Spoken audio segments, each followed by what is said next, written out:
Hello guys, कैसे हो आप सब लोग। उम्मीद करता हूँ कि आप सब अच्छा होंगे।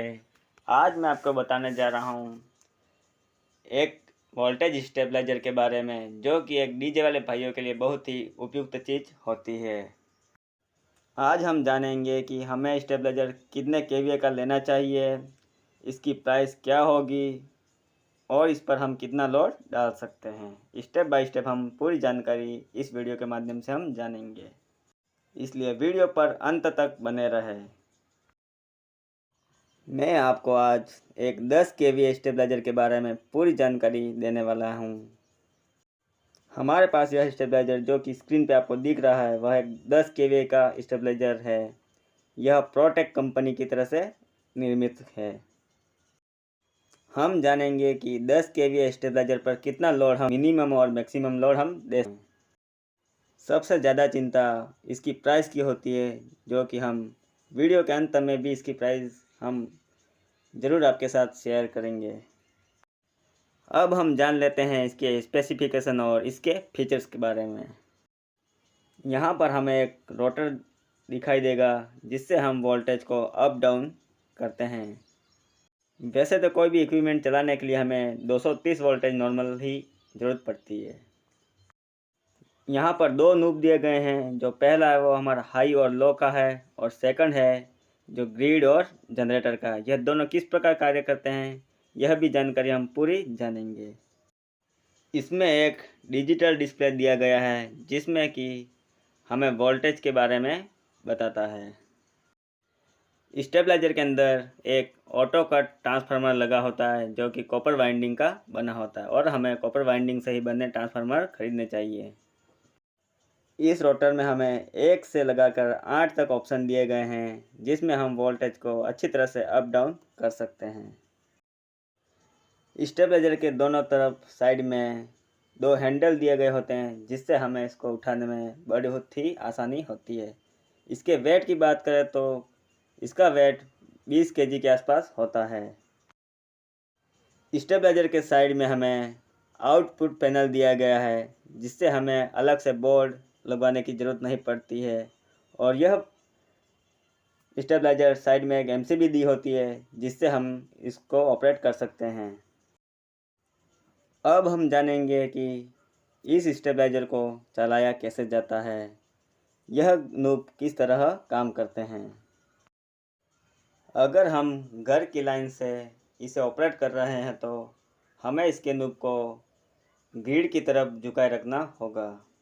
इसे ऑन करते समय हमेशा हाई और लो वाले नूब को हमेशा लो पर रखना चाहिए, और रोटर को हमेशा एक पर ही रखकर ऑन करना चाहिए। अगर हमारा स्टेबलाइजर एक नंबर पर लो की तरफ से 220 वोल्टेज से कम वोल्टेज आ रहा है, तो हम 2 या 3 नंबर पर रखकर 230 या 235 वोल्टेज हम कर सकते हैं, जो कि हमें एक एम्पलीफायर चलाने के लिए कंप्लीट वोल्टेज होता है। अगर इसे हम हाई पर रखकर ऑन करते हैं, तो अगर हमारा वोल्टेज 230 वोल्टेज से ज़्यादा आ रहा है, तो हमें इसे लो पर रखकर वापस वोल्टेज को हमारे लेवल के बराबर कर सकते हैं।